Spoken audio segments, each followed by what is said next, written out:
வணக்கம்.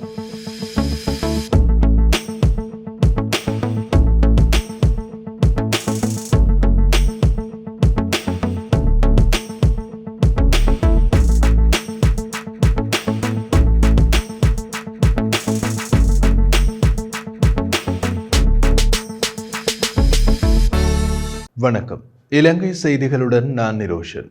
2024ஆம் ஆண்டு ஜனாதிபதி தேர்தலில் இதுவரை அதாவது காலை 10:30 மணி வரை வெளியாகியுள்ள முடிவுகளின்படி தேசிய மக்கள் சக்தியின் ஜனாதிபதி வேட்பாளர் அனுருகுமார திசாநாயக்க 17,32,386 வாக்குகளை பெற்று முதலிடத்தில் இருக்கின்றார். அதன்படி தேசிய மக்கள் சக்தியின் ஜனாதிபதி வேட்பாளர் அனுருகுமார திசாநாயக்க 41.7% வாக்குகளை பெற்றிருக்கின்றார். தொடர்ந்து இரண்டாவது இடத்தில் ஐக்கிய மக்கள் சக்தியின் ஜனாதிபதி வேட்பாளர் சஜித் பிரேமதாச 13,02,280 வாக்குகளை பெற்றுள்ள அதே நேரம் அவர் 31.35% வாக்குகளை பெற்றுள்ளார். சுயேட்சை வேட்பாளரான ஜனாதிபதி ரணில் விக்ரமசிங்க 7,01,820 வாக்குகளை பெற்று மூன்றாவது இடத்தில் உள்ளதோடு அவருக்கு 16.9% வாக்குகள் கிடைக்கப்பெற்றுள்ளது.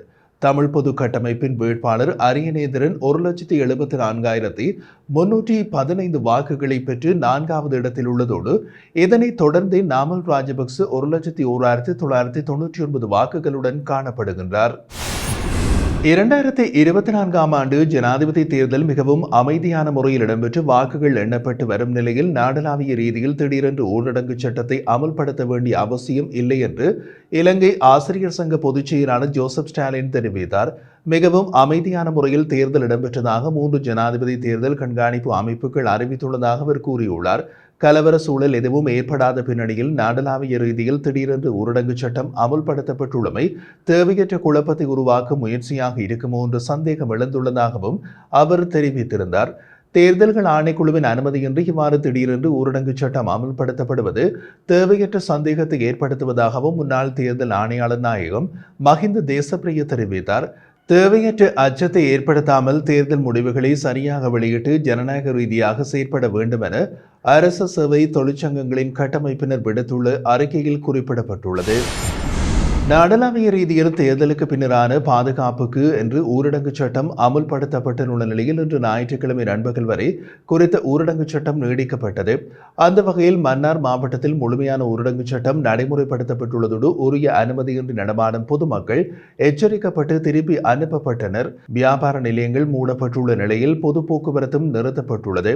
அதே நேரம் மேலதிக பாதுகாப்பு நடவடிக்கைகளுக்காக ராணுவம் மற்றும் போலீசார் விசேட அதிரடிப்படையினர் பாதுகாப்பு கடமையில் ஈடுபட்டு வருகின்றார்கள். 2024ஆம் ஆண்டு ஜனாதிபதி தேர்தலில் வெற்றி பெறுவார் என்று நம்பப்படும் தேசிய மக்கள் சக்தியின் ஜனாதிபதி வேட்பாளர் அனுருகுமார திசாநாயக்கவுக்கு நாடாளுமன்ற உறுப்பினர் சுமந்திரன் வாழ்த்து தெரிவித்துள்ளார். அவர் தனது எக்ஸ் பக்கத்தில் தனது வாழ்த்துச் செய்தியினை பதிவிட்டுள்ளார். இனமத வரிகளை தூண்டாமல் சிறப்பாக வெற்றி பெற்ற அனுரவுக்கு எமது வாழ்த்துக்கள். இலங்கை தமிழரசு கட்சியின் ஆலோசனையை ஏற்று மற்ற வேட்பாளர்களை நிராகரித்து சஜித்திற்கு வாக்களித்து தேர்தல் வரைபடத்தில் ஒரு வித்தியாசத்தை காண்பித்து வடக்கு கிழக்கு தமிழ் மக்களுக்கு எமது நன்றிகள் என்று குறிப்பிட்டுள்ளார். இந்த நிலையில் இலங்கை ஜனாதிபதி தேர்தலில் சஜித் பிரேமதாசவின் தோல்வியினை ஐக்கிய மக்கள் சக்தியின் நாடாளுமன்ற உறுப்பினர் ஹர்ஷ டி சில்வா ஒப்புக்கொண்டுள்ளதோடு அனுருகுமார திசாநாயக்கவுக்கு வாழ்த்து தெரிவித்தார். 2024ஆம் ஆண்டுக்கான ஜனாதிபதி தேர்தல் முடிவுகள் வெளியாகி வரும் நிலையில் இலங்கை அரசியல் பிரமுகர்கள் பலர் கட்டுநாயக்கா பண்டாநாயக்க சர்வதேச விமான நிலையத்தினூடாக வெளிநாடுகளுக்கு சென்றுள்ளனர். அதன்படி நேற்று மாலை 2:25 மணியளவில் முன்னாள் அமைச்சர் சுசந்த புஞ்சிநிலமே இந்தியன் ஏர்லைன்ஸின் AI-272 விமானத்தில் இந்தியாவின் சென்னைக்கு புறப்பட்டார். மேலும் நேற்று இரவு 11:15 மணியளவில் ஐக்கிய தேசிய கட்சியின் முன்னாள் பொதுச் செயலாளர் பாலித ரங்கே பண்டாரு கட்டுநாயக்கா விமான நிலையத்திலிருந்து தாய் ஏர் ஏசியா விமானம் FT-141இல் தாய்லாந்தின் பேங்காக்குக்கு புறப்பட்டார். அதன் பிரகாரம் முன்னதாக தேர்தல் முடிவுகள் வெளிவரும் முன்னதாகவே சம்பந்தப்பட்ட தேரர் தென்கொரியாவை நோக்கி பயணப்பட்டிருந்தார். மேலும் இதேகந்தவை சேர்ந்த சத்தாதீச தேரர் இன்று நள்ளிரவு 12:50 மணியளவில் கத்தே பசிபிக் ஏர்லைன்ஸ் விமானமான CX-610வில் ஹாங்காங்கிற்கு புறப்பட்டிருந்தார். மேலும் ஜனாதிபதி வேட்பாளர் நாமல் ராஜபக்சவின் மனைவியான லிமினி வினோஜா வீரசிங்க மற்றும் அவரது தந்தை திலகசரி வீரசிங்க ஆகியோர் இன்று காலை 3:30 மணியளவில் எமிரேட்ஸ் விமானமான EK-649இல் துபாய் நோக்கி புறப்பட்டுள்ளனர். கட்டுநாயக்கா விமான நிலையத்தில் இருந்து அமெரிக்காவுக்கான நேரடி விமான சேவைகள் இல்லாததால் துபாய் வழியாக அமெரிக்கா சென்றிருக்கலாம் என்று விமான நிலைய வட்டாரங்கள் தெரிவிக்கின்றன. இறுதி முடிவு இன்னும் அறிவிக்கப்படாவிட்டாலும் இலங்கையின் அடுத்த ஜனாதிபதியாக அனுருகுமார திசாநாயக்கவே தெரிவு செய்யப்படுவார் என்பது தற்போது தெளிவாகியுள்ளதாக இலங்கை சட்டத்தரணிகள் சங்கத்தின் முன்னாள் தலைவர் ஜனாதிபதி சட்டத்தரணி சாலிய பீரிஸ் தெரிவித்துள்ளார். 2024 ஆண்டுக்கான ஜனாதிபதி தேர்தல் முடிவுகள் வெளியாகி வரும் நிலையில் முகப்புத்தகத்தில் 13 இட்டு இதனை தெரிவித்துள்ளார். அனுருகுமார திசாநாயக்கவுக்கு இது ஒரு அற்புதமான நேரமாக அமைந்துள்ளது. இது நாட்டின் அரசியலை மாற்றியுள்ளது. அனுருகுமார திசாநாயக்கவின் வெற்றி தங்களும் தங்கள் குழந்தைகளுக்கும் பாதுகாப்பாகவும் வசதியாகவும் வாழக்கூடிய ஊழல், குரோதம் மற்றும் ஆதரவற்ற நாட்டிற்காக உண்மையான மாற்றத்தை விரும்பி அவருக்கு வாக்களித்து மில்லியன் கணக்கான மக்களுக்கு நன்றி.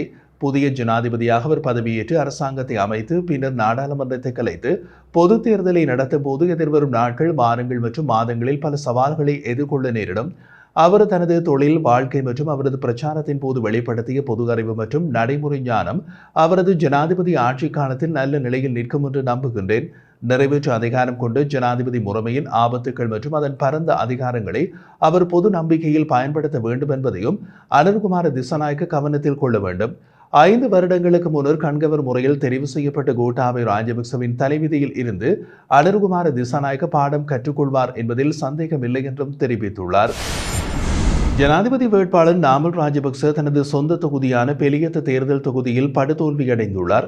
2024 ஆண்டுக்கான ஜனாதிபதி தேர்தலில் நாமல் ராஜபக்சவின் தேர்தல் தொகுதியும் ராஜபக்ச குடும்பத்தின் பரம்பரை தொகுதியுமான பெலியத்தவில் அனுருகுமார திசாநாயக்க பாரிய வெற்றி ஈட்டியுள்ளார். அவர் 34,320 வாக்குகளை பெற்று 53.43% வெற்றியினை கொண்டுள்ளார். 2ஆம் இடத்தை பிடித்துள்ள சஜித் பிரேமதாச 16,820 வாக்குகளையும், ரணில் விக்ரமசிங்க 5,460 வாக்குகளையும் 3ஆம் இடத்தில் பிடித்துள்ளார். வெறுமனவே 5,385 வாக்குகளோடு நாமல் தனது சொந்த தேர்தல் தொகுதியில் 4வது இடத்தை பிடித்து படுதோல்வியடைந்துள்ளார்.